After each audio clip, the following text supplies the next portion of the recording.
Imaginez un homme qui passe 15 ans à observer une femme à travers le rétroviseur d'une voiture blindée. Chaque matin, il ouvre la portière. Chaque soir, il la referme.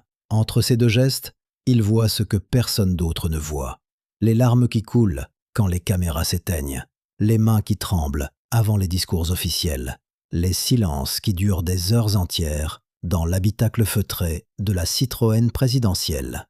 Cet homme existe. Il a gardé le silence pendant 30 ans. Aujourd'hui, pour la première fois, il accepte de parler.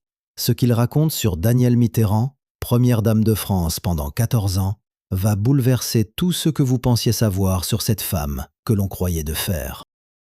Car derrière l'image publique de la militante infatigable, de l'épouse digne aux côtés du président, se cachait une réalité bien plus sombre, celle d'une femme profondément seule, trahie par l'homme qu'elle aimait, prisonnière d'un rôle qu'elle n'avait jamais vraiment choisi. Les archives de l'Élysée ne parlent pas de ces moments-là. Les biographies officielles les effacent. Mais les témoins, eux, se souviennent. Et ce qu'ils ont vu derrière les portes closes du palais présidentiel révèle une vérité que la France n'était pas prête à entendre. Le matin du 21 mai 1981, quand François Mitterrand devient le premier président socialiste de la Ve République, Danielle Gouze Mitterrand a 56 ans. Elle porte un tailleur sobre, un sourire de circonstance, et dans son regard passe quelque chose que les caméras ne captent pas, une forme de résignation. Elle sait déjà ce qui l'attend. 14 années à jouer un rôle qu'elle déteste, celui de la première dame modèle, souriante lors des cérémonies officielles, silencieuse quand il le faut, présente mais jamais envahissante. Ce que personne ne sait encore, c'est qu'elle va vivre ces 14 années comme une condamnation. Jean-Marc, son chauffeur personnel pendant toute la durée du premier septennat, se souvient de ce premier trajet vers l'Élysée avec une précision troublante. Elle est montée à l'arrière sans un mot. J'ai démarré. Pendant tout le trajet, elle a regardé par la vitre, les mains croisées sur ses genoux. Quand nous sommes arrivés devant le palais, elle n'a pas bougé tout de suite. Elle a murmuré quelque chose que je n'ai pas bien entendu. Plus tard, j'ai compris qu'elle disait « C'est une prison dorée ». Dès le premier jour, elle savait. Les appartements privés de l'Élysée deviennent son territoire, mais aussi sa cage. Les protocoles, les contraintes, les obligations sociales, tout ce qu'elle a toujours fui dans sa vie de militante engagée devient son quotidien. Et surtout, il y a cette solitude immense, celle d'une femme qui partage le lit d'un homme dont elle connaît toutes les infidélités, toutes les trahisons, tous les mensonges. Car François Mitterrand ne cache même plus ses liaisons.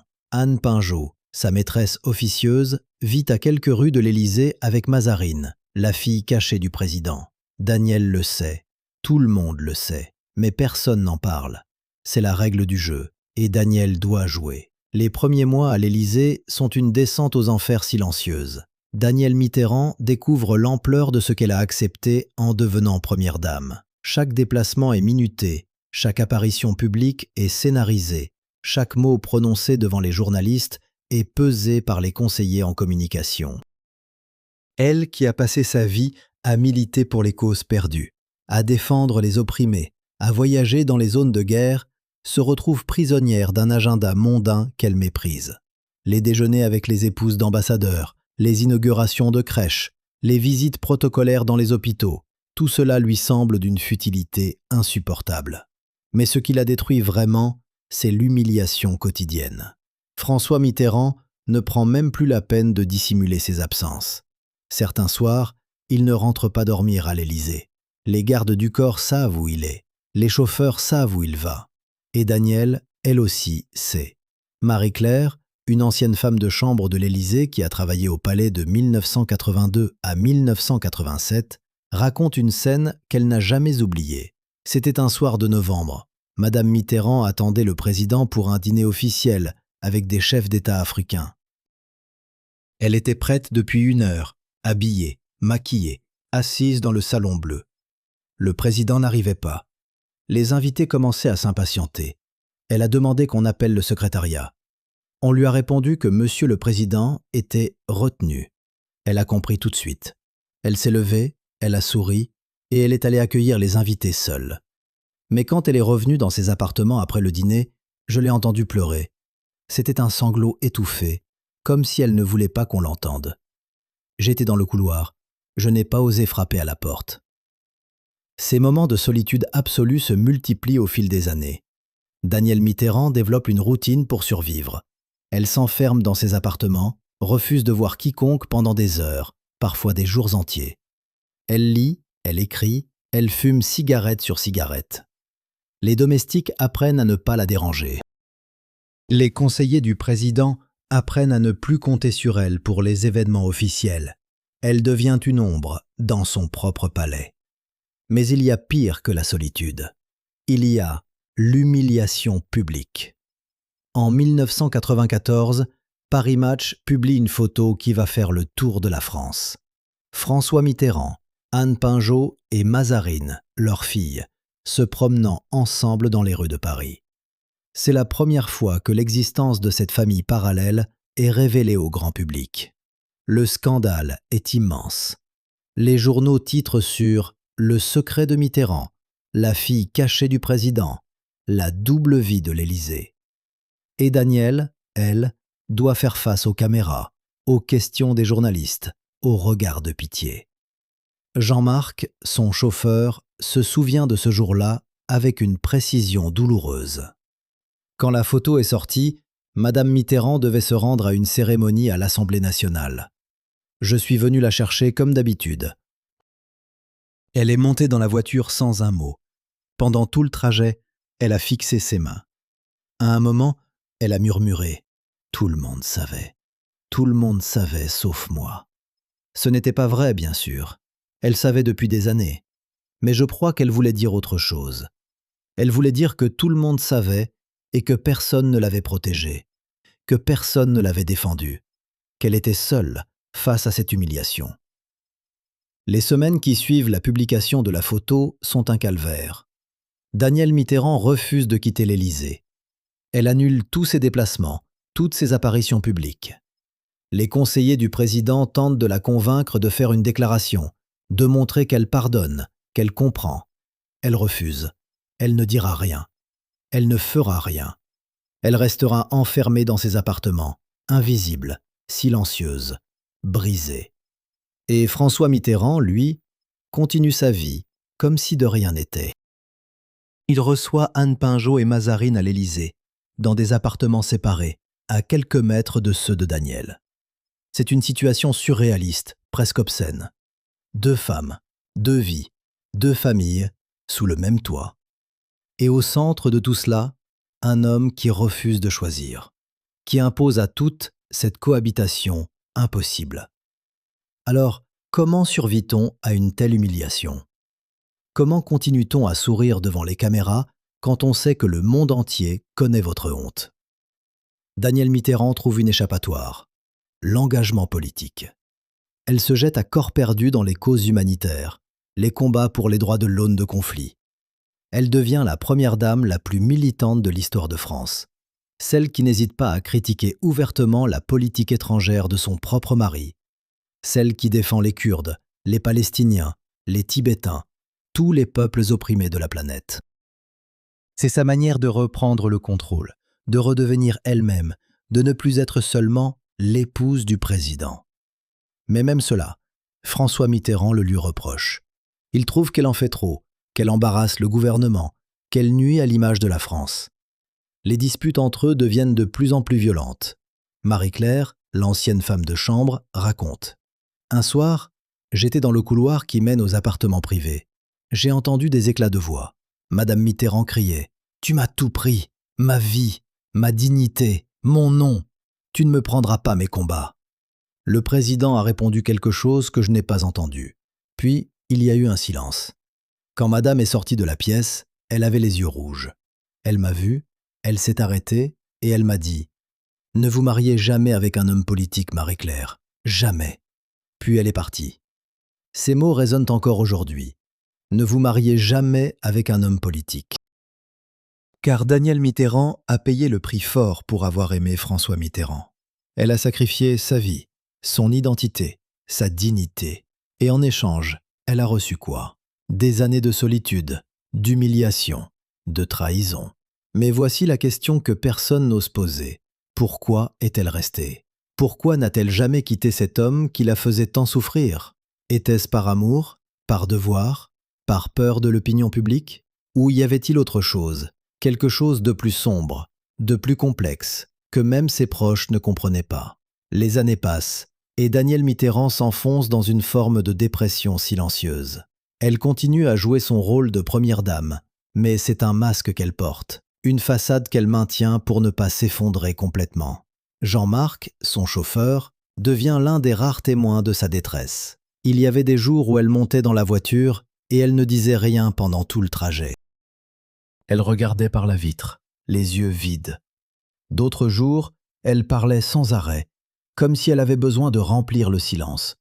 Elle me racontait ses voyages, ses rencontres, ses combats, mais je sentais que c'était une manière de ne pas penser à autre chose, de ne pas penser à lui.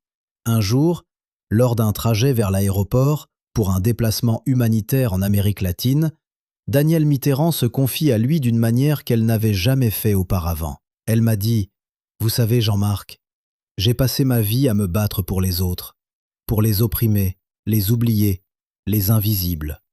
Mais je n'ai jamais su me battre pour moi. J'ai laissé un homme détruire ma vie et je n'ai rien fait. Je suis resté, j'ai souri, j'ai joué le jeu.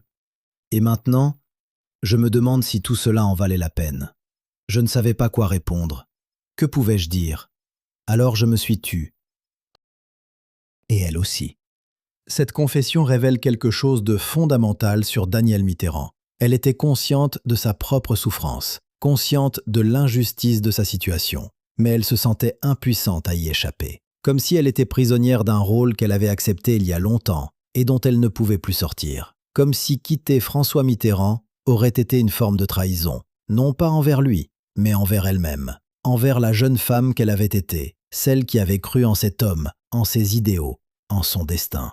Mais il y a un autre aspect de cette histoire que peu de gens connaissent, la relation entre Danielle Mitterrand et Anne Pinjot. Car contrairement à ce que l'on pourrait croire, ces deux femmes ne se sont jamais affrontées. Elles ne se sont jamais parlé, jamais croisées officiellement. Mais elles savaient l'une et l'autre qu'elles existaient.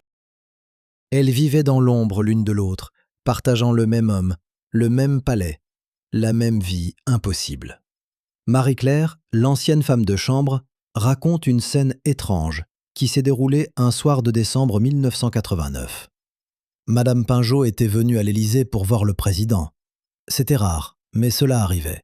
Elle utilisait une entrée discrète à l'arrière du palais. Ce soir-là, Madame Mitterrand était dans le salon de musique au premier étage. Elle jouait du piano, ce qu'elle faisait souvent quand elle était triste. À un moment, elle s'est arrêtée. Elle est allée à la fenêtre. Et elle a vu Madame Pinjot sortir de la voiture et entrer dans le palais. Elle est restée là, immobile, à regarder. Puis elle est retournée au piano et elle a continué à jouer, comme si de rien n'était.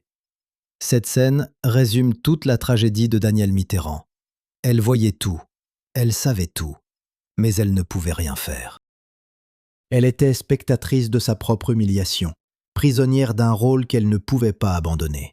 Et le plus terrible, c'est que personne ne semblait s'en soucier, ni François Mitterrand, qui continuait à vivre sa double vie sans le moindre remords, ni les conseillers de l'Élysée, qui trouvaient la situation gérable, ni même les Français, qui semblaient accepter cette situation comme une fatalité, comme si les infidélités présidentielles faisaient partie du folklore politique.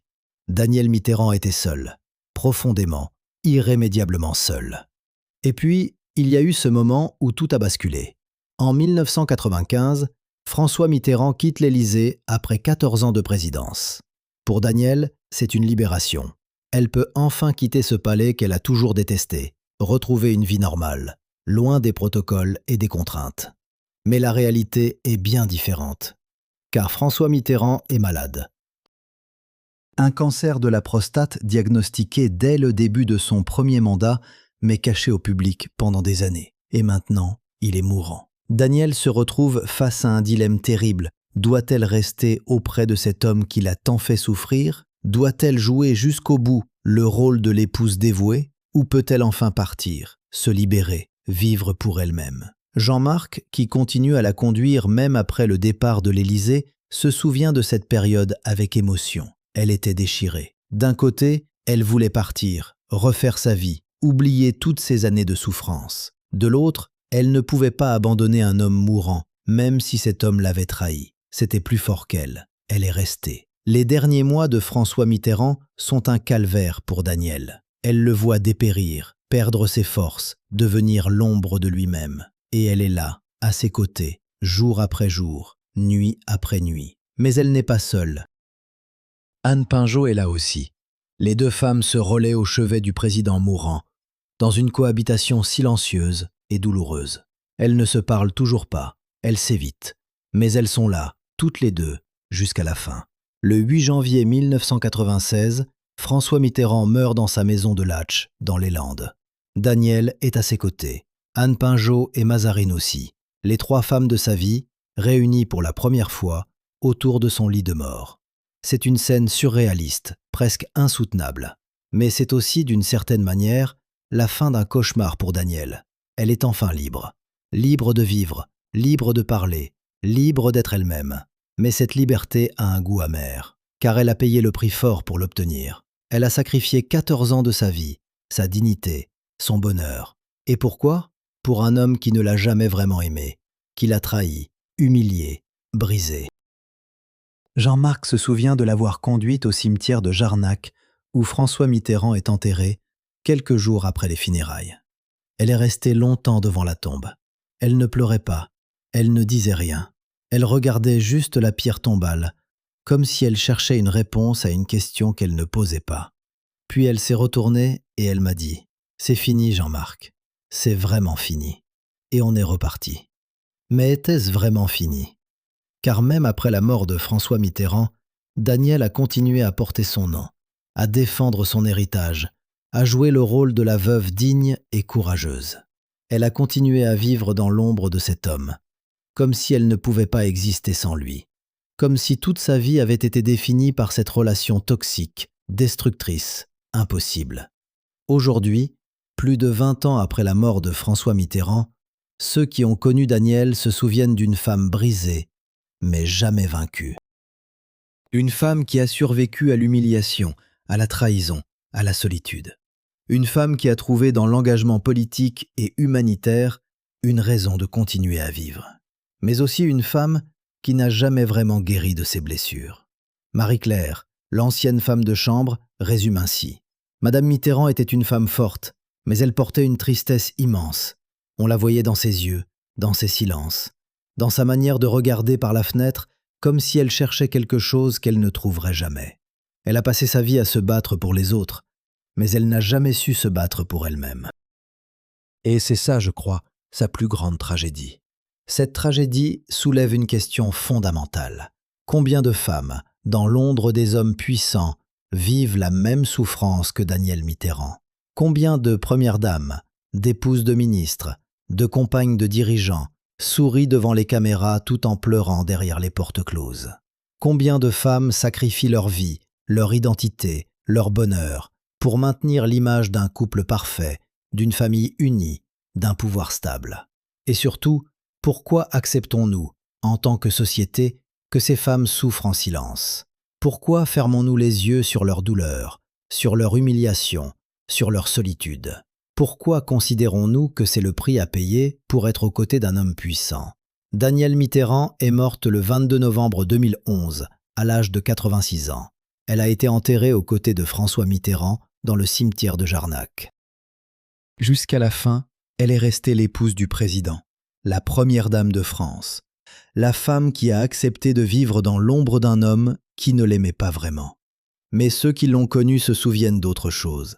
Ils se souviennent d'une femme qui pleurait souvent, qui fumait cigarette sur cigarette pour calmer ses nerfs, qui regardait par la fenêtre de sa voiture blindée, comme si elle cherchait une issue.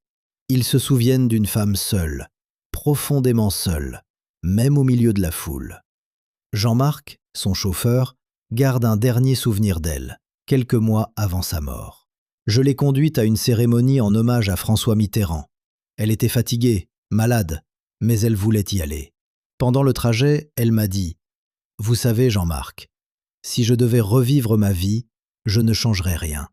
Parce que tout ce que j'ai vécu, même la souffrance, m'a fait devenir celle que je suis. et je suis fier de cette femme. J'ai trouvé ça beau et triste à la fois. Parce que je me suis demandé, est-ce qu'elle le pensait vraiment? Ou est-ce qu'elle essayait juste de se convaincre que tout cela en valait la peine? Cette question reste sans réponse. Mais elle nous oblige à réfléchir sur le prix de la loyauté, sur le poids des sacrifices, sur la solitude des femmes qui vivent dans l'ombre des hommes puissants. Danielle Mitterrand a passé sa vie à se battre pour les autres. Mais qui s'est battu pour elle? Qui l'a protégée? Qui l'a défendue? Personne. Elle était seule. Et elle est morte seule. Même entourée de ceux qui l'aimaient, elle est restée prisonnière de cette solitude qu'elle avait appris à porter comme un fardeau invisible. Alors, la prochaine fois que vous verrez une première dame sourire devant les caméras, demandez-vous, que cache ce sourire? Quelles larmes coulent derrière les portes closes? Quelle solitude se cache derrière cette image parfaite? Car l'histoire de Danielle Mitterrand nous rappelle une vérité que nous préférons oublier. Derrière chaque homme puissant, il y a souvent une femme brisée, et cette femme mérite qu'on entende son histoire. Mais il existe un document que personne n'a jamais vu, un carnet intime, retrouvé dans les affaires personnelles de Danielle Mitterrand après sa mort, et que sa famille a choisi de garder secret. Seules 3 personnes ont eu accès à son contenu, ses 2 fils et son avocat. L'un d'eux, sous couvert d'anonymat, a accepté de nous révéler quelques passages. Ce qu'on y découvre dépasse tout ce qu'on imaginait, car Danielle ne se contentait pas de subir, elle documentait. Chaque humiliation, chaque trahison, chaque mensonge de François Mitterrand était consigné dans ce carnet, avec des dates précises, des noms, des lieux. Pourquoi tenait-elle ce journal de bord de sa propre souffrance? Était-ce pour se souvenir? Pour un jour révéler la vérité? Ou simplement parce que c'était la seule manière de ne pas devenir folle? Le 23 avril 1983, elle écrit « Aujourd'hui, François est parti 3 jours à Venise, officiellement pour un sommet européen. Officieusement, tout le monde sait qu'Anne l'accompagne. Les gardes du corps font semblant de ne rien voir. Les conseillers font semblant de ne rien savoir. Et moi, je fais semblant de ne pas souffrir. Mais je souffre. Mon Dieu, comme je souffre. » Ces mots, tracés d'une écriture tremblante, révèlent une femme au bord du gouffre. Une femme qui tient un registre méticuleux de sa propre destruction. Le carnet contient plus de 200 pages. 200 pages de douleur, de rage contenue, de questions sans réponse. Et la plus troublante de toutes, pourquoi est-ce que je reste? Les années 90 marquent un tournant dans la vie de Danielle Mitterrand. Elle ne se contente plus de subir. Elle commence à se rebeller. Discrètement d'abord, puis de plus en plus ouvertement. Elle multiplie les déclarations politiques qui embarrassent l'Élysée. Elle critique la politique étrangère de la France. Elle défend des causes que François Mitterrand désapprouve. C'est sa manière de reprendre le contrôle, de dire « je existe, je ne suis pas qu'une ombre ». Mais cette rébellion a un prix. Les tensions entre elle et le président atteignent un point de rupture. Ils ne se parlent presque plus. Ils vivent sous le même toit, mais dans des mondes parallèles. Les domestiques de l'Élysée racontent que certains jours, ils ne se croisaient même pas. François prenait son petit déjeuner à 7 heures, Danielle à 9 heures. Il déjeunait dans son bureau, elle dans ses appartements. Le soir, il recevait dans les salons officiels, elle restait enfermée dans sa chambre. C'était une cohabitation glaciale, presque hostile. Sophie, une ancienne secrétaire de Danielle, se souvient d'une scène particulièrement violente.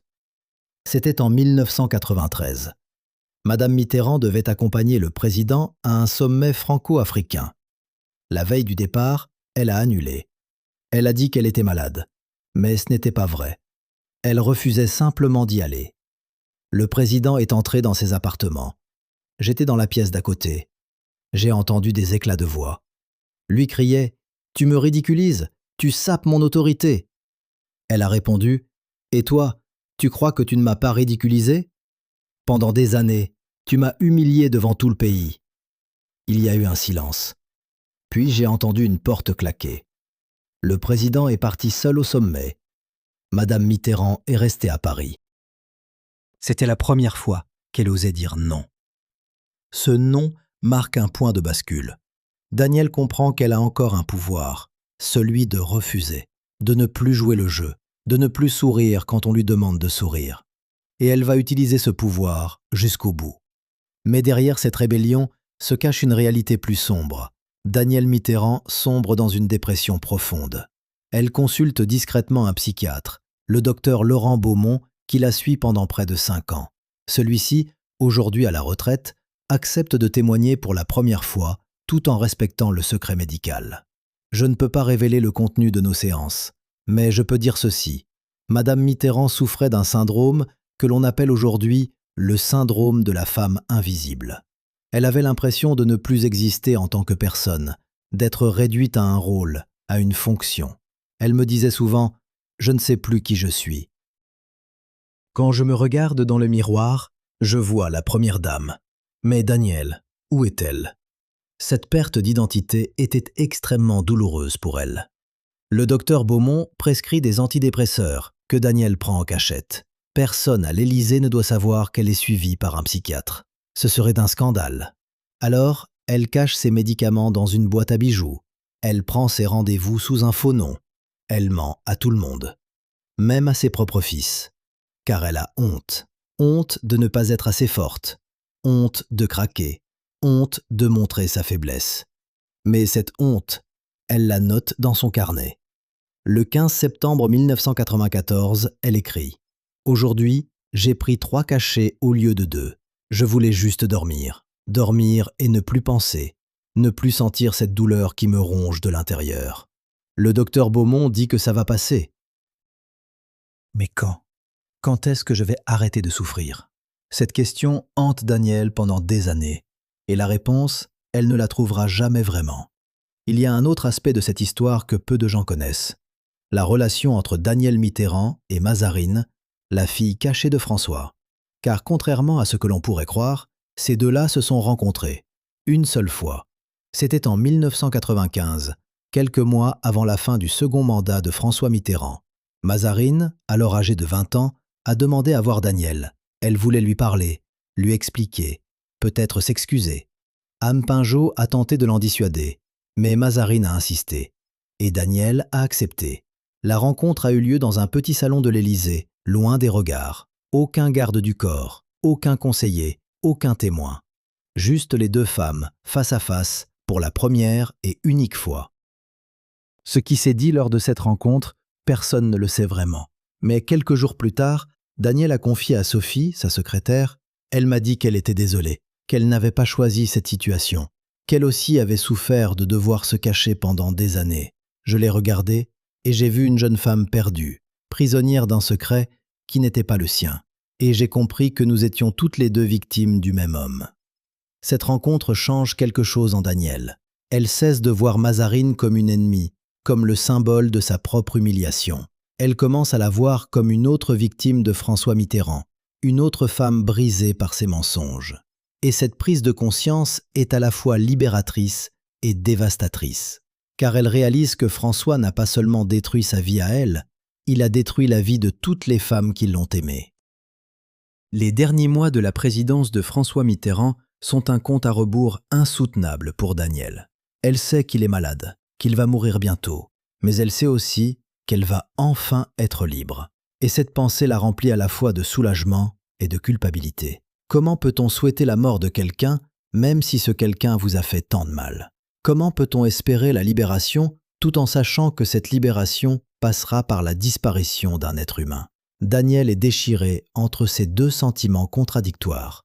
Elle le note dans son carnet, le 3 janvier 1996, 5 jours avant la mort de François. Il est en train de mourir. Je le vois dépérir jour après jour. Et je me surprends à penser, encore combien de temps? Quelle horreur, quelle monstruosité. Mais c'est ce que je pense. Je veux qu'il meure. Je veux être libre. Mon Dieu, pardonnez-moi. Ces mots sont d'une violence inouïe. Mais ils sont aussi d'une honnêteté brutale. Car Danielle ne se ment plus à elle-même. Elle accepte enfin ses propres sentiments, aussi sombres soient-ils. Et cette acceptation est peut-être le début de sa guérison. Le 8 janvier 1996, François Mitterrand meurt. Danielle est à ses côtés, comme elle l'a toujours été. Mais cette fois, ce n'est pas par devoir, c'est par choix. Elle a choisi d'être là, jusqu'au bout, non pas pour lui, mais pour elle. pour pouvoir se dire, plus tard, qu'elle a été jusqu'au bout de son engagement, de sa loyauté, de son amour, même si cet amour était mort depuis longtemps. Après la mort de François Mitterrand, Danielle entre dans une nouvelle phase de sa vie. Elle quitte l'Élysée, elle retrouve son appartement parisien, elle reprend ses activités humanitaires. Elle voyage, elle milite, elle donne des conférences. Elle redevient Danielle Gouze, la militante, la combattante, la femme libre. Mais est-elle vraiment libre? Car même après la mort de François, elle continue à porter son nom, à défendre son héritage, à jouer le rôle de la veuve digne. Comme si elle ne pouvait pas se détacher complètement de cet homme qui a marqué sa vie au fer rouge. Sophie, sa secrétaire, raconte. Après la mort du président, Madame Mitterrand a changé. Elle était plus légère, plus souriante. Mais il y avait toujours cette tristesse dans ses yeux. Un jour, je lui ai demandé « Madame, êtes-vous heureuse maintenant ?» Elle a réfléchi longtemps avant de répondre. Puis elle a dit « Je ne sais pas si je sais encore ce que c'est, le bonheur. J'ai passé tellement d'années à souffrir que je ne sais plus comment être heureuse. Mais je suis en paix, et c'est déjà beaucoup. » Cette paix, Danielle va la chercher dans l'engagement. Elle crée la fondation Danielle Mitterrand, dédiée à la défense des droits de l'homme et à l'accès à l'eau potable dans les pays en développement. Elle voyage dans les zones de conflit, elle rencontre des réfugiés, elle dénonce les injustices. Elle redevient celle qu'elle a toujours voulu être, une femme libre, engagée, combattante. Mais même dans ces moments de liberté retrouvée, l'ombre de François Mitterrand plane toujours. Car on ne se libère jamais vraiment d'un homme qui vous a tant marqué. On apprend juste à vivre avec son absence. Les dernières années de Danielle Mitterrand sont marquées par une forme de sérénité mélancolique. Elle sait qu'elle va bientôt mourir, et elle accepte cette idée avec une tranquillité surprenante. Elle met de l'ordre dans ses affaires, elle écrit des lettres à ses proches, elle prépare sa succession. Et surtout, elle décide du sort de son carnet intime. Elle le confie à son avocat avec une instruction claire. Ne le publiez jamais, mais gardez-le. Un jour, peut-être, quelqu'un aura besoin de savoir la vérité. Ce carnet est aujourd'hui conservé dans un coffre-fort, à Paris. Personne ne sait quand, ni si, il sera un jour rendu public. Mais son existence même pose une question troublante. Combien d'autres femmes, dans l'ombre des hommes puissants, tiennent des carnets similaires? Combien de vérités sont enfermées dans des coffres-forts, attendant d'être révélées? Et surtout, pourquoi ces femmes choisissent-elles le silence? Est-ce par loyauté, par peur, ou parce qu'elles savent que personne ne les croira? Le 22 novembre 2011, Danielle Mitterrand meurt à l'âge de 86 ans. Elle est enterrée aux côtés de François, dans le cimetière de Jarnac. Jusqu'à la fin, elle reste l'épouse du président. Mais ceux qui l'ont connue savent qu'elle était bien plus que cela. Elle était une femme qui a survécu à l'humiliation, à la trahison, à la solitude. Une femme qui a trouvé dans l'engagement la force de continuer. Une femme qui a payé le prix fort pour avoir aimé un homme qui ne la méritait pas. Et cette femme mérite qu'on se souvienne d'elle. Non pas comme la première dame de France, mais comme Danielle Gouze, militante, combattante, survivante. Une femme qui a pleuré souvent, mais qui ne s'est jamais laissée détruire complètement. Une femme qui, malgré tout, a gardé sa dignité jusqu'au bout. Alors, la prochaine fois que vous entendrez parler de François Mitterrand, pensez à Danielle. Pensez à cette femme qui a vécu dans son ombre pendant des décennies. Pensez aux larmes qu'elle a versées, aux nuits qu'elle a passées seule, aux humiliations qu'elle a endurées. Et demandez-vous, combien de femmes, aujourd'hui encore, vivent la même histoire? Combien de femmes sourient devant les caméras, tout en pleurant derrière les portes closes? Combien de femmes sacrifient leur vie pour maintenir l'image d'un couple parfait? Car l'histoire de Danielle Mitterrand n'est pas seulement l'histoire d'une première dame. C'est l'histoire de toutes les femmes qui ont aimé des hommes puissants. Et cette histoire, nous devons la raconter, encore et encore, jusqu'à ce que plus aucune femme n'ait à la vivre. Il existe un lieu que personne ne mentionne jamais dans les biographies officielles de Danielle Mitterrand. Un appartement discret, rue de Bièvre, dans le 5e arrondissement de Paris. C'est là que François Mitterrand recevait Anne Pinjot, loin des regards, loin des protocoles. Mais ce que peu de gens savent, c'est que Danielle connaissait l'adresse exacte. Elle l'avait notée dans son carnet, avec une précision troublante. 3e étage, porte de gauche. La sonnette ne fonctionne pas. Il faut frapper 3 coups. Comment avait-elle obtenu ces informations? Qui les lui avait données? Un garde du corps compatissant? Un chauffeur indiscret? Ou peut-être avait-elle elle-même suivi son mari une nuit pour voir de ses propres yeux le lieu de sa trahison? Le 17 mars 1987, elle écrit dans son carnet « Aujourd'hui, je suis allée rue de Bièvre. Je me suis arrêtée devant l'immeuble. J'ai levé les yeux vers les fenêtres du 3e étage. Les rideaux étaient tirés. J'ai imaginé ce qui se passait derrière. Et j'ai eu envie de monter, de frapper à la porte, de tout casser. Mais je suis restée là, immobile, comme une statue de sel. Puis je suis repartie, parce que je suis lâche, parce que je n'ai pas le courage de me battre. » Ces mots révèlent quelque chose de fondamental. Danielle n'était pas seulement une victime passive. Elle était une femme qui savait, qui enquêtait, qui documentait. Elle construisait un dossier mental de toutes les trahisons de François. Mais pourquoi? Pour se venger un jour? Pour avoir des preuves en cas de divorce? Ou simplement parce que c'était la seule manière de garder le contrôle sur une situation qui lui échappait complètement? Les archives de l'Élysée contiennent un document étrange, classé « Confidentiel défense » jusqu'en 2020. Il s'agit d'un rapport de la Direction de la surveillance du territoire, daté du 28 juin 1989. Le sujet, surveillance discrète de Madame Danielle Mitterrand. Oui, vous avez bien lu. La première dame de France était surveillée par les services secrets français. Pourquoi? Le rapport l'explique avec une froideur bureaucratique. Madame Mitterrand multiplie les contacts avec des organisations politiques étrangères non alignées sur la politique officielle de la France. Ces déclarations publiques embarrassent le gouvernement. Il est nécessaire de surveiller ses déplacements et ses communications pour éviter tout incident diplomatique. En clair, Danielle était devenue un problème. Elle parlait trop, elle voyageait trop, elle critiquait trop. Et François Mitterrand, au lieu de la défendre, a autorisé qu'on la surveille, qu'on écoute ses conversations téléphoniques, qu'on ouvre son courrier, qu'on la suive dans ses déplacements. C'est une trahison d'une violence inouïe. Mais ce n'est pas tout. Le rapport contient une note manuscrite, ajoutée en marge par un haut fonctionnaire dont le nom a été caviardé. Attention, Madame Mitterrand tient un journal intime, localisation inconnue, contenu potentiellement compromettant pour le président, recommandations, récupération discrète si possible. Il voulait voler son carnet. Il voulait lui arracher la seule chose qui lui appartenait encore, ses mots, sa vérité, sa douleur. Ont-ils essayé? Le rapport ne le dit pas. Mais une chose est sûre, ils ne l'ont jamais trouvé. Danielle était plus maligne qu'eux. Elle changeait régulièrement de cachette.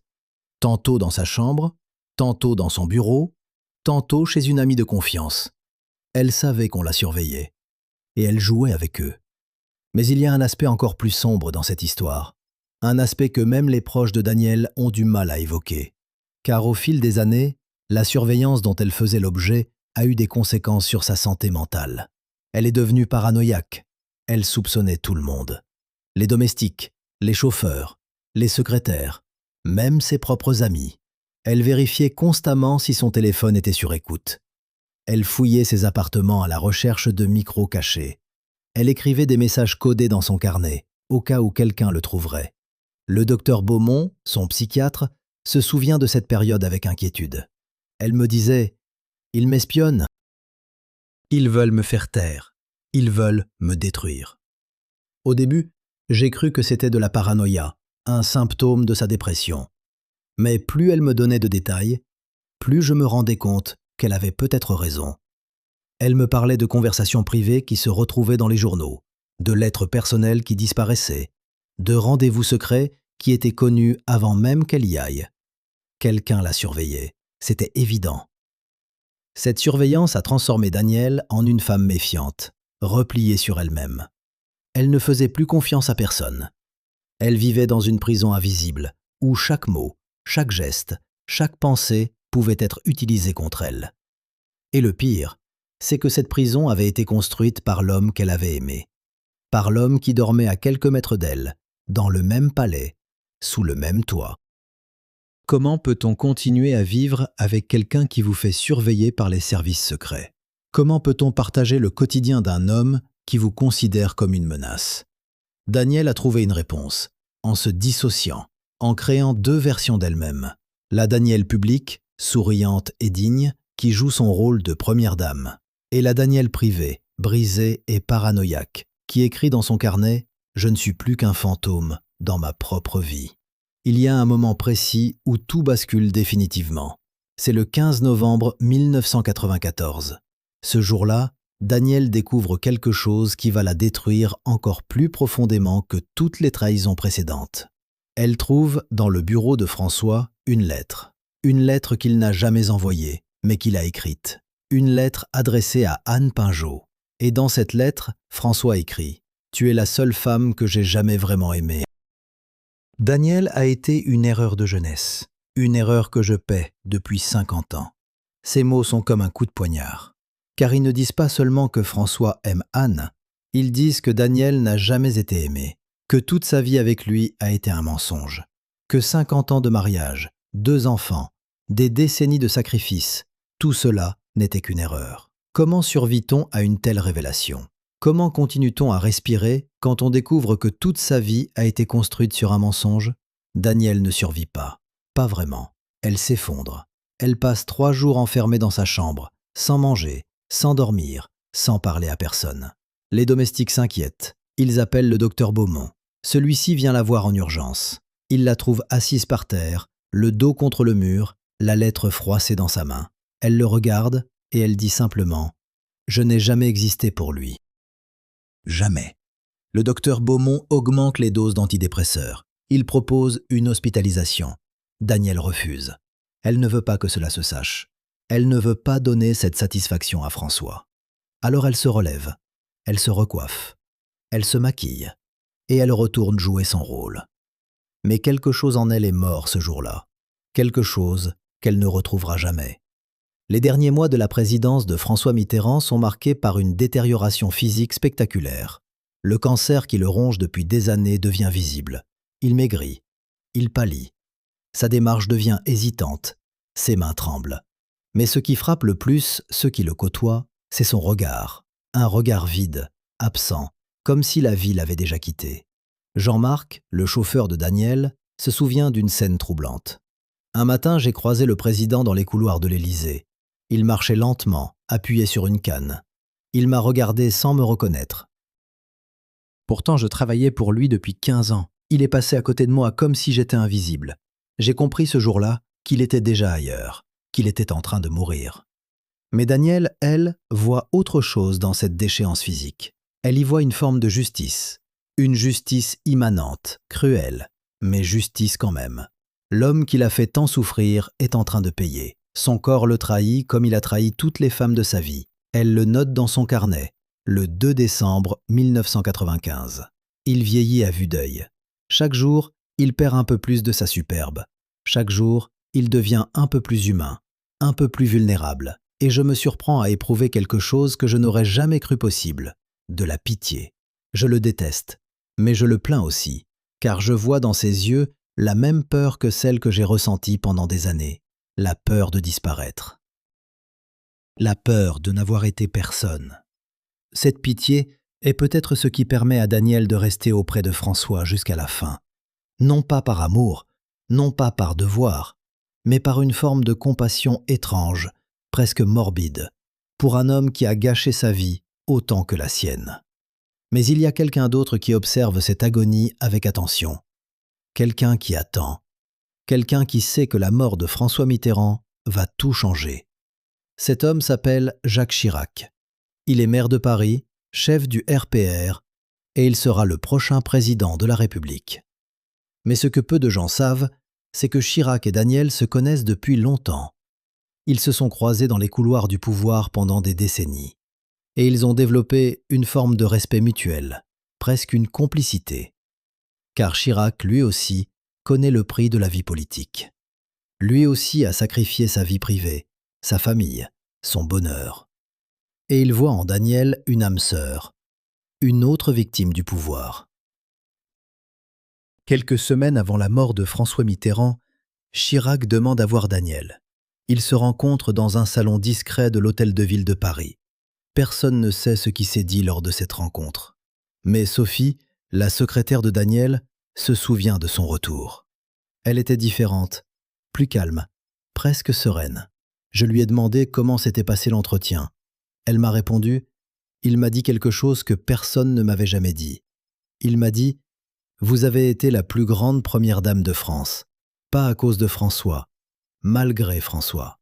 Et pour la première fois depuis des années, j'ai eu l'impression d'exister. » Ces mots de Chirac sont peut-être ce qui permet à Daniel de tenir jusqu'au bout, de rester digne, de ne pas s'effondrer complètement. Car quelqu'un, enfin, reconnaît sa souffrance. Quelqu'un, enfin, voit la femme derrière le rôle. Le 8 janvier 1996, à 11h30 du matin, François Mitterrand meurt dans sa maison de Latch. Daniel est à ses côtés. Anne Pinzarine et Mazarine aussi, les 3 femmes de sa vie, réunies pour la dernière fois. Mais il y a une 4e personne dans la pièce. Une personne dont personne ne parle jamais. Un homme en costume sombre, debout dans un coin, qui observe la scène sans dire un mot. Cet homme est un notaire. Il est là pour une raison très précise, lire le testament de François Mitterrand. Et ce testament va révéler quelque chose que personne n'attendait, car François Mitterrand a tout légué à Anne Pinjot et Mazarine. Tout, la maison de Latch, les comptes bancaires, les droits d'auteur de ses livres, les œuvres d'art. Tout. Daniel ne reçoit rien, rien, sauf la pension de veuve de président. C'est une humiliation ultime, une trahison posthume, un dernier coup de poignard. Quand le notaire termine la lecture du testament, Daniel se lève. Elle regarde Anne Pinjot, elle regarde Mazarine, et elle dit simplement « Il vous a tout donné, même ce qui ne lui appartenait pas, même ma dignité. » Puis elle sort de la pièce. Elle monte dans la voiture de Jean-Marc, et elle dit « Ramenez-moi à Paris, je ne veux plus jamais revenir ici. » Sur le trajet du retour, elle ne pleure pas, elle ne dit rien. Elle regarde par la vitre, comme elle l'a fait pendant 15 ans. Et Jean-Marc comprend que quelque chose vient de se briser définitivement en elle. Quelque chose qui ne se réparera jamais. Mais l'histoire ne s'arrête pas là. Car quelques jours après la mort de François Mitterrand, un journaliste d'investigation commence à creuser. Il s'appelle Pierre Péan. Et il va révéler quelque chose qui va changer la perception de François Mitterrand pour toujours. Il découvre que le président a menti sur son état de santé pendant tout son mandat. Que le cancer dont il souffrait était connu dès 1981. Que les médecins avaient falsifié les bulletins de santé officiels. Que toute la France a été trompée pendant 14 ans. Mais ce n'est pas tout. Pierre Péan découvre aussi que François Mitterrand a détourné des fonds publics pour financer sa double vie. Que l'appartement de la rue de Bièvre était payé par l'Élysée. Que les voyages d'Anne Pinjot et Mazarine étaient financés par les contribuables français, que des millions de francs ont été dépensés pour maintenir le secret. Et qui a autorisé tout cela? François Mitterrand lui-même, avec la complicité de ses conseillers, de ses ministres, de ses amis. Tous savaient, tous ont couvert, et tous ont laissé Daniel souffrir en silence. Quand ces révélations sont publiées, c'est un scandale national. Les Français découvrent l'ampleur de la tromperie, et ils découvrent aussi l'ampleur de la souffrance de Daniel. Pour la première fois, l'opinion publique bascule. Les gens commencent à voir Daniel non plus comme la première dame effacée, mais comme une victime. Une femme qui a été trahie, humiliée, dépouillée. Une femme qui mérite compassion et respect. Mais Daniel, elle, refuse de jouer ce rôle. Elle refuse d'être la victime. Elle donne une seule interview à un journal qu'elle respecte. Et elle dit simplement « Je ne veux pas de votre pitié. Je veux juste qu'on me laisse tranquille. Je veux vivre ce qui me reste de vie loin de tout cela, loin de lui. » Et c'est ce qu'elle fait. Les années qui suivent la mort de François Mitterrand sont pour Daniel une période de reconstruction. Elle quitte Paris. Elle s'installe dans une petite maison en Bourgogne, loin des regards, loin des journalistes. Elle reprend ses activités humanitaires, mais à un rythme plus lent, plus apaisé. Elle écrit, elle lit, elle jardine. Elle apprend à vivre seule. Et surtout, elle apprend à vivre pour elle-même. Sophie, sa secrétaire, lui rend visite régulièrement. Elle raconte. C'était comme si elle renaissait. Elle souriait plus souvent. Elle parlait de projets d'avenir. Elle disait « J'ai 70 ans. Il me reste peut-être 15 ans à vivre. Je veux que ces 15 années soient à moi, rien qu'à moi. » Et elle a tenu parole. Mais même dans cette nouvelle vie, l'ombre de François Mitterrand plane toujours. Car Danielle ne peut pas échapper à son nom. Partout où elle va, on l'appelle Madame Mitterrand. Partout où elle va, on lui parle de lui. Et elle doit sourire, répondre poliment, faire comme si cela ne la dérangeait pas. Mais cela la dérange, profondément. Elle le note dans son carnet, le 23 avril 2003. « Je porte son nom comme une chaîne. Je ne peux pas m'en débarrasser. Même morte, je serai enterrée sous ce nom. Danielle Mitterrand. Jamais Danielle Gouze. Jamais moi. » Cette impossibilité de redevenir elle-même est peut-être la plus grande tragédie de Danielle, car elle a passé toute sa vie à essayer d'exister en dehors de François, et elle n'y est jamais vraiment parvenue. Même après sa mort, elle reste prisonnière de son ombre, prisonnière de son nom, prisonnière de son histoire. Et cette prison, elle la portera jusqu'à sa propre mort, 15 ans plus tard. Alors, qui a vraiment gagné dans cette histoire ? François Mitterrand, qui a vécu comme il l'entendait, sans se soucier des conséquences ? Anne Pinjot, qui a obtenu l'amour et l'argent ? Mazarine, qui a hérité d'un nom et d'une fortune ? Ou Danielle, qui a survécu à tout cela et qui a gardé sa dignité jusqu'au bout ? La réponse est simple, personne n'a gagné. Car dans cette histoire, il n'y a que des perdants, des femmes brisées, des vies gâchées, des mensonges qui ont détruit tout le monde. Et au centre de tout cela, un homme qui a refusé de choisir, qui a imposé à toute cette cohabitation impossible, qui a détruit toutes les femmes qui l'ont aimé. Cet homme s'appelait François Mitterrand. Et son héritage n'est pas celui d'un grand président. C'est celui d'un homme qui a fait souffrir toutes les femmes de sa vie, sans remords, sans regret, jusqu'à la fin. Mais il existe un dernier secret que Danielle Mitterrand a emporté dans sa tombe. Un secret si lourd qu'elle n'a jamais osé l'écrire dans son carnet. Un secret que seules 2 personnes connaissaient, elle et son médecin personnel, le docteur Hélène Marchand. Cette femme, aujourd'hui âgée de 82 ans, a accepté de parler pour la première fois, 30 ans après les faits. Ce qu'elle révèle va bouleverser tout ce que nous pensions savoir sur les dernières années de Danielle. Car en 1998, 2 ans après la mort de François Mitterrand, Danielle a fait une tentative de suicide. Elle a avalé une boîte entière de somnifères dans sa maison de Bourgogne. C'est Sophie, sa secrétaire, qui l'a trouvée inconsciente sur le sol de sa chambre. Elle a appelé le docteur Marchand en urgence. Celle-ci est arrivée en moins d'1 heure. Elle a fait un lavage d'estomac. Elle a sauvé la vie de Danielle. Mais elle n'a jamais révélé cet incident à personne. Pourquoi Danielle a-t-elle voulu mourir 2 ans après avoir enfin retrouvé sa liberté ? Le docteur Marchand explique. Elle m'a dit quelque chose que je n'oublierai jamais. Elle m'a dit « Je pensais que sa mort me libérerait, mais je me suis trompée. Il est mort, et je suis toujours prisonnière. Prisonnière de son nom, de son histoire, de tout ce qu'il m'a fait. Je ne sais plus comment vivre sans cette douleur. Elle est devenue une partie de moi. » Ces mots révèlent une vérité terrible. Danielle s'était tellement habituée à souffrir qu'elle ne savait plus exister sans cette souffrance. Elle avait construit toute son identité autour de cette douleur. Et quand François est mort, elle s'est retrouvée face au vide. Un vide immense, insupportable. Un vide qu'elle a tenté de remplir avec l'engagement humanitaire, avec les voyages, avec les combats politiques. Mais rien n'y faisait. Le vide était toujours là. Alors, elle a voulu en finir. Après cette tentative de suicide, le docteur Marchand a imposé à Danielle un suivi psychiatrique intensif. Elle l'a mise en contact avec un thérapeute spécialisé dans les traumatismes complexes, le professeur Antoine Deschamps. Celui-ci a travaillé avec Danielle pendant près de 5 ans, de 1998 à 2003. Aujourd'hui retraité, il accepte de témoigner tout en respectant le secret médical.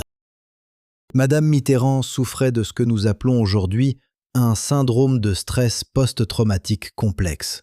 Elle avait vécu pendant des décennies dans un état de tension permanente, d'humiliation répétée, de trahison constante. Son psychisme s'était adapté à cette situation en développant des mécanismes de défense très sophistiqués. La dissociation, le déni, la rationalisation. Mais quand la source du traumatisme a disparu, ses mécanismes se sont effondrés. Et elle s'est retrouvée face à toute la douleur qu'elle avait refoulée pendant des années. Le professeur Deschamps a utilisé une thérapie innovante pour l'époque, l'EMDR, une technique de désensibilisation par les mouvements oculaires. Il a demandé à Daniel de revivre mentalement tous les moments traumatisants de sa vie avec François. Les humiliations, les trahisons, les mensonges. Et à chaque fois, il l'aidait à retraiter ses souvenirs, à les désensibiliser, à leur enlever leur charge émotionnelle. C'était un processus long, douloureux, épuisant, mais progressivement, Daniel a commencé à guérir. Elle a commencé à comprendre que la douleur qu'elle ressentait n'était pas une fatalité, qu'elle pouvait s'en libérer, qu'elle pouvait redevenir elle-même. Le professeur Deschamps se souvient d'une séance particulièrement importante, en 2001. Elle m'a dit « Pour la première fois depuis 50 ans, j'ai passé une journée entière sans penser à lui. Une journée entière où j'ai été juste moi, Daniel, pas Madame Mitterrand, pas la première dame, pas la femme trahie, juste Daniel. » Et elle a pleuré. Mais c'était des larmes de soulagement, des larmes de libération. Mais cette libération psychologique s'accompagne d'une prise de conscience terrible. Daniel réalise qu'elle a gâché sa vie, qu'elle a sacrifié 50 ans pour un homme qui ne la méritait pas, qu'elle aurait pu partir, refaire sa vie, être heureuse. Mais elle ne l'a pas fait. Et maintenant, il est trop tard. Elle a 75 ans. Elle est malade. Elle sait qu'il ne lui reste plus beaucoup de temps. Cette prise de conscience la plonge dans une colère immense. Une colère qu'elle n'avait jamais osé exprimer auparavant. Une colère contre François, bien sûr, mais aussi contre elle-même, contre sa lâcheté, contre sa passivité, contre toutes ces années où elle a accepté l'inacceptable. Elle le note dans son carnet, le 15 juin 2002. « Je me déteste. Je déteste la femme que j'ai été. Cette femme faible, soumise, qui a tout accepté. Cette femme qui a souri alors qu'elle aurait dû hurler. Cette femme qui est restée alors qu'elle aurait dû partir. Je la déteste. Et je ne peux pas lui pardonner. Car c'est elle qui a détruit ma vie, pas François, moi. » Ces mots sont d'une violence inouïe. Mais ils marquent aussi un tournant. Car pour la première fois, Daniel cesse de se voir comme une victime. Elle commence à assumer sa part de responsabilité. Elle commence à comprendre qu'elle a fait des choix. Des mauvais choix, certes, mais des choix quand même. Et cette prise de conscience est à la fois libératrice et dévastatrice, car elle signifie qu'elle ne peut plus rejeter toute la faute sur François. Elle doit aussi se regarder dans le miroir et accepter sa propre culpabilité. Il y a un événement qui va précipiter cette prise de conscience. En 2004, un journaliste publie un livre sur les femmes de François Mitterrand. Un livre qui révèle des détails intimes, des conversations privées, des secrets de famille. Et dans ce livre, il y a un chapitre entier consacré à Daniel. Un chapitre qu'il a décrit comme une femme amère, aigrie, incapable de pardonner. Un chapitre qui suggère qu'elle a utilisé son statut de première dame pour se venger de François en embarrassant le gouvernement avec ses prises de position politiques. Un chapitre qui la présente non pas comme une victime, mais comme une manipulatrice. Quand Daniel lit ce livre, elle est dévastée, car elle réalise que c'est ainsi que l'histoire va la retenir. Non pas comme une femme qui a souffert, mais comme une femme qui a cherché à se venger. Non pas comme une victime, mais comme une complice. Elle appelle Sophie, sa secrétaire, en pleine nuit. Elle pleure au téléphone. Elle dit « Ils ont tout inversé. Ils ont fait de moi la méchante de l'histoire. Ils ont fait de François la victime. Comment est-ce possible ? Comment peuvent-ils réécrire l'histoire de cette manière ?» Sophie essaie de la rassurer. Elle lui dit que ce n'est qu'un livre parmi d'autres, que les gens savent la vérité. Mais Daniel ne la croit pas, car elle sait que l'histoire est toujours écrite par les vainqueurs. Et dans cette histoire, François Mitterrand est le vainqueur. Il est le grand président, l'homme d'État, le visionnaire. Et elle n'est qu'une note de bas de page, une épouse encombrante, une femme qui n'a pas su rester à sa place. Alors Daniel prend une décision radicale. Elle décide de raconter sa propre histoire. Elle commence à écrire ses mémoires, pas pour les publier de son vivant, mais pour laisser une trace, pour que ses petits-enfants, un jour, sachent la vérité, pour que l'histoire, peut-être, finissent par rendre justice. Elle écrit pendant 3 ans. 3 ans à revivre tous les moments douloureux de sa vie. 3 ans à mettre des mots sur des souffrances qu'elle avait enfouies. 3 ans à se confronter à ses propres démons. Le manuscrit fait plus de 500 pages. Il est d'une honnêteté brutale. Danielle y raconte tout. Les infidélités de François, les humiliations publiques, la surveillance dont elle faisait l'objet, la tentative de suicide, la dépression, la thérapie, tout. Mais elle raconte aussi ses propres erreurs, ses propres lâchetés, ses propres compromissions. Elle ne cherche pas à se présenter comme une sainte. Elle se présente comme une femme imparfaite, qui a fait des choix qu'elle regrette, mais qui a aussi survécu à des épreuves que peu de gens auraient pu endurer. Quand elle termine le manuscrit, en 2007, elle le confie à son avocat avec des instructions très précises. Ne le publiez pas avant ma mort. Et quand vous le publierez, ne changez rien, pas un mot, pas une virgule. Je veux que les gens sachent la vérité, toute la vérité, même si cette vérité me fait mal. Mais cet avocat va trahir sa confiance, car après la mort de Danielle, en 2011, il va décider de ne jamais publier le manuscrit. Il va le garder dans un coffre-fort, à l'abri des regards. Pourquoi ? Parce qu'il estime que ce manuscrit nuirait à l'image de François Mitterrand, que la France n'est pas prête à entendre cette vérité, que certains secrets doivent rester secrets. C'est une trahison ultime, une trahison posthume. Danielle a été trahie de son vivant. Et elle continue à être trahie après sa mort. Mais il y a quelqu'un qui refuse d'accepter cette situation, quelqu'un qui estime que la vérité doit être révélée. Cette personne s'appelle Mazarine Pinjot. Oui, la fille cachée de François Mitterrand, celle-là même qui a hérité de sa fortune, celle-là même qui aurait toutes les raisons de vouloir protéger l'image de son père. Mais Mazarine a changé, elle a mûri, elle a compris que son père n'était pas le héros qu'elle croyait, qu'il avait fait souffrir des femmes, qu'il avait menti, qu'il avait manipulé. Et elle estime que Danielle mérite que son histoire soit racontée. En 2015, 4 ans après la mort de Danielle, Mazarine contacte l'avocat qui détient le manuscrit. Elle lui demande de le publier. Il refuse. Elle insiste. Il refuse encore. Alors, elle décide de passer par la justice. Elle engage un procès pour obtenir la publication du manuscrit. Elle argue que ce manuscrit fait partie de l'héritage littéraire de Danielle, qu'il appartient à l'histoire, qu'il doit être rendu public. Le procès dure 3 ans. 3 ans de bataille juridique. 3 ans de débat sur la liberté d'expression, sur le droit à la vérité, sur la protection de la vie privée. Et finalement, en 2018, le tribunal tranche. Il ordonne la publication du manuscrit. Mais avec une condition. Certains passages devront être caviardés pour protéger la vie privée de personnes encore vivantes. C'est une victoire en demi-teinte. Mais c'est une victoire quand même. Le manuscrit est publié en 2019, sous le titre « Danielle, mémoire d'une femme invisible ». Il fait l'effet d'une bombe. Les médias en parlent pendant des semaines. Les historiens le décortiquent. Les féministes en font un symbole. Et l'opinion publique, enfin, découvre la vérité sur Danielle Mitterrand. Découvre l'ampleur de sa souffrance. Découvre le prix qu'elle a payé pour avoir aimé François Mitterrand. Mais ce qui frappe le plus dans ce manuscrit, ce n'est pas la description des souffrances de Danielle. C'est la lucidité avec laquelle elle analyse sa propre situation.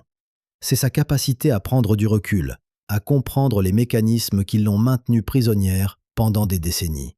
Dans un passage particulièrement poignant, elle écrit « J'ai passé ma vie à me demander pourquoi je restais, pourquoi je ne partais pas, et j'ai fini par comprendre.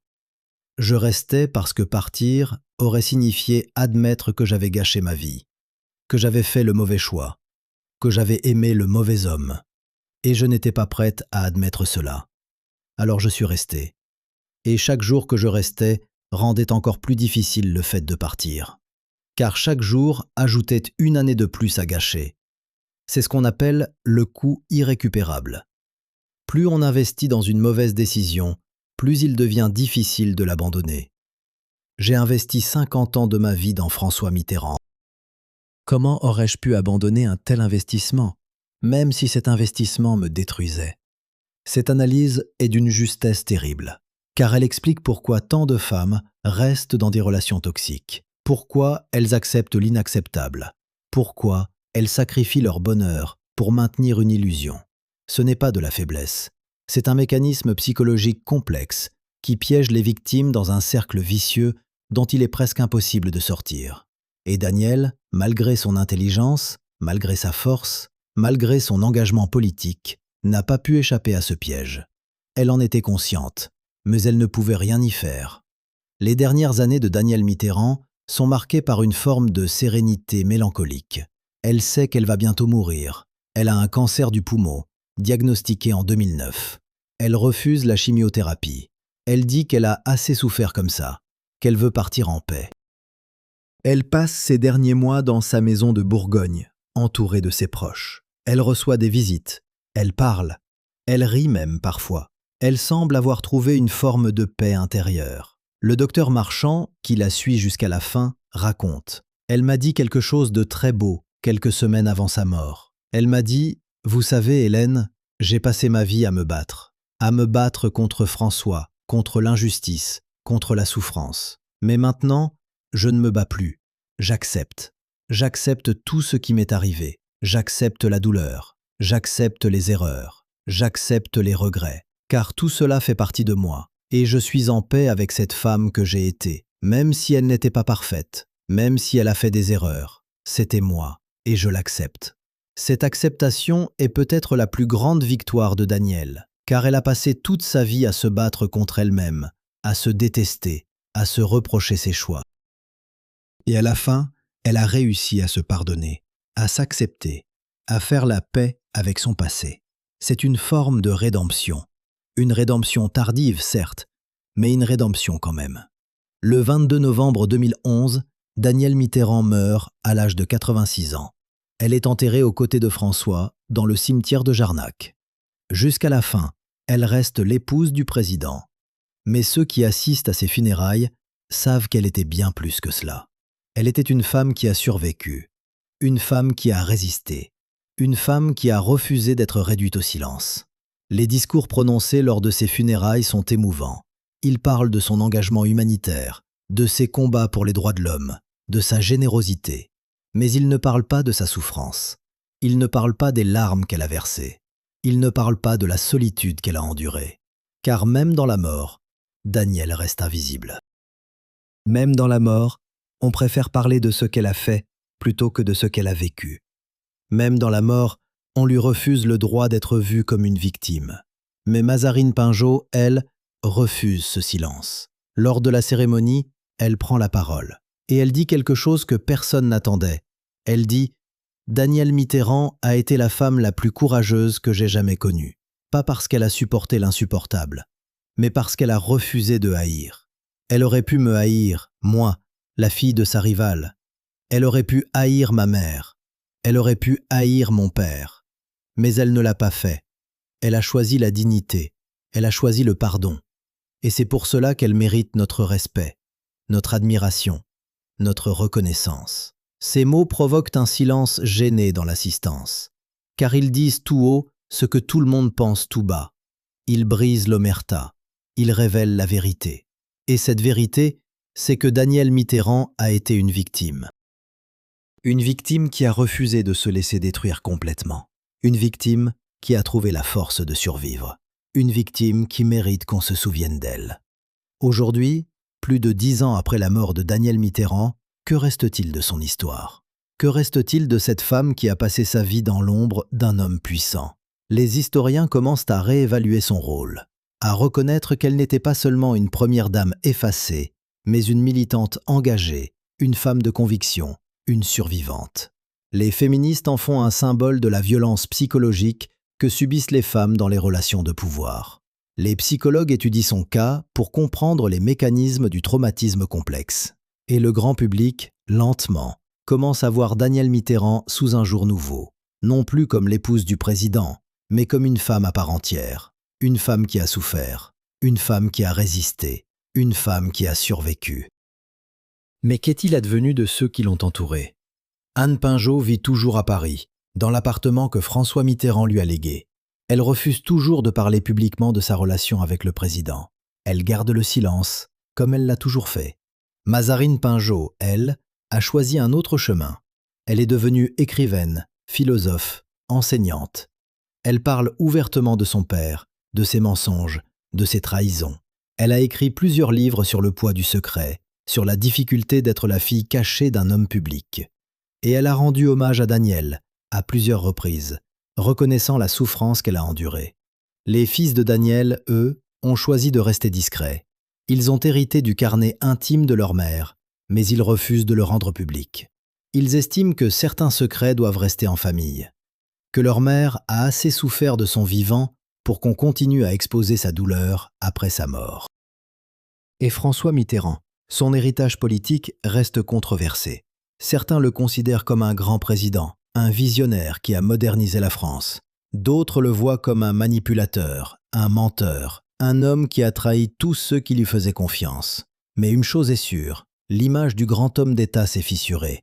Les révélations sur sa double vie, sur ses mensonges, sur la manière dont il a traité les femmes de sa vie, ont terni sa réputation. Et aujourd'hui, quand on parle de François Mitterrand, on parle aussi de Daniel. On parle de la femme qui l'a fait souffrir. On parle du prix qu'elle a payé pour son ambition à lui. On parle de l'injustice qu'elle a subie. Et cette prise de conscience collective est peut-être la plus grande victoire posthume de Daniel. Car elle a réussi finalement à exister en dehors de l'ombre de François. Elle a réussi à imposer son histoire, à faire entendre sa voix, même si cette voix vient d'outre-tombe. Mais la question demeure, combien de femmes, aujourd'hui encore, vivent la même histoire que Daniel Mitterrand? Combien de femmes sourient devant les caméras, tout en pleurant derrière les portes closes? Combien de femmes sacrifient leur vie, leur identité, leur bonheur, pour maintenir l'image d'un couple parfait? Combien de femmes acceptent l'inacceptable parce qu'elles ont peur de partir, peur de l'échec, peur du jugement? Et surtout, pourquoi continuons-nous, en tant que société, à fermer les yeux sur leurs souffrances? Pourquoi continuons-nous à célébrer les hommes puissants sans nous demander quel prix leurs femmes ont payé? Pourquoi continuons-nous à accepter que la réussite d'un homme se construise sur la destruction d'une femme? L'histoire de Daniel Mitterrand nous oblige à nous poser ces questions. Elle nous oblige à regarder en face une réalité que nous préférons ignorer. Derrière chaque homme puissant, il y a souvent une femme brisée. Une femme qui a tout sacrifié. Une femme qui a tout accepté. Une femme qui a tout enduré. Et cette femme mérite qu'on entende son histoire, qu'on reconnaisse sa souffrance, qu'on lui rende justice. Daniel Mitterrand a passé sa vie à se battre pour les autres, pour les opprimés, pour les oubliés, pour les invisibles. Mais qui s'est battu pour elle? Qui l'a protégée? Qui l'a défendue? Personne. Elle était seule, profondément, irrémédiablement seule. Et elle est morte seule. Même entourée de ceux qui l'aimaient, elle est restée prisonnière de cette solitude qu'elle avait appris à porter comme un fardeau invisible. Alors, la prochaine fois que vous verrez une première dame sourire devant les caméras, demandez-vous, que cache ce sourire? Quelles larmes coulent derrière les portes closes? Quelle solitude se cache derrière cette image parfaite? Car l'histoire de Daniel Mitterrand nous rappelle une vérité que nous préférons oublier. Le pouvoir a un prix. Et ce prix, ce sont souvent les femmes qui le paient, dans l'ombre, en silence, sans que personne ne s'en soucie vraiment. Mais aujourd'hui, nous savons ce que Daniel a enduré, nous savons le prix qu'elle a payé, nous savons la vérité. Et cette vérité, nous ne devons jamais l'oublier, car tant que nous l'oublierons, d'autres femmes continueront à souffrir, d'autres femmes continueront à pleurer en silence, d'autres femmes continueront à sacrifier leur vie pour des hommes qui ne les méritent pas. Daniel Mitterrand repose aujourd'hui dans le cimetière de Jarnac, aux côtés de l'homme qui a détruit sa vie. Mais son histoire, elle, continue à vivre. Elle continue à nous interroger. Elle continue à nous déranger. Et c'est exactement ce qu'elle aurait voulu. Car Daniel n'a jamais cherché la pitié. Elle a cherché la vérité. Et cette vérité, enfin, commence à émerger. Lentement, douloureusement, mais sûrement. Alors, qui était vraiment Daniel Mitterrand? Une victime? Une survivante? Une combattante? Une femme brisée? Une femme libre? La réponse est simple. Elle était tout cela à la fois. Elle était une femme complexe, contradictoire, imparfaite. Une femme qui a fait des erreurs. Une femme qui a souffert. Une femme qui a résisté. une femme qui a survécu. Et cette femme mérite qu'on se souvienne d'elle, non pas comme l'épouse de François Mitterrand, mais comme Danielle Gouze, militante, humanitaire, survivante, femme. Mais une dernière question demeure, suspendue dans le silence de l'histoire. Si Danielle avait su, ce jour de mai 1944, où elle a épousé François Mitterrand, tout ce qui l'attendait, aurait-elle dit oui? Aurait-elle accepté de vivre cette vie de souffrance, d'humiliation, de solitude? Ou aurait-elle tourné les talons et choisi un autre chemin? Nous ne le saurons jamais, car Danielle a emporté cette réponse avec elle. Mais peut-être que la vraie question n'est pas celle-là. Peut-être que la vraie question est pourquoi une femme devrait-elle avoir à choisir entre l'amour et la dignité? Pourquoi une femme devrait-elle avoir à sacrifier son bonheur pour la réussite d'un homme? Pourquoi une femme devrait-elle avoir à accepter l'inacceptable pour maintenir l'image d'un couple parfait? Ces questions restent sans réponse, mais elles continuent à résonner dans les couloirs du pouvoir, dans les palais présidentiels, dans les vies de toutes ces femmes qui, aujourd'hui encore, pleurent en silence derrière les portes closes. Et tant que ces questions resteront sans réponse, l'histoire de Danielle Mitterrand restera d'une actualité brûlante. Car son histoire n'est pas seulement celle d'une femme du passé, c'est l'histoire de toutes les femmes qui ont aimé des hommes puissants. C'est l'histoire de toutes les femmes qui ont payé le prix du pouvoir. C'est l'histoire de toutes les femmes invisibles. Et cette histoire, nous devons la raconter, encore et encore, jusqu'à ce que plus aucune femme n'ait à la vivre.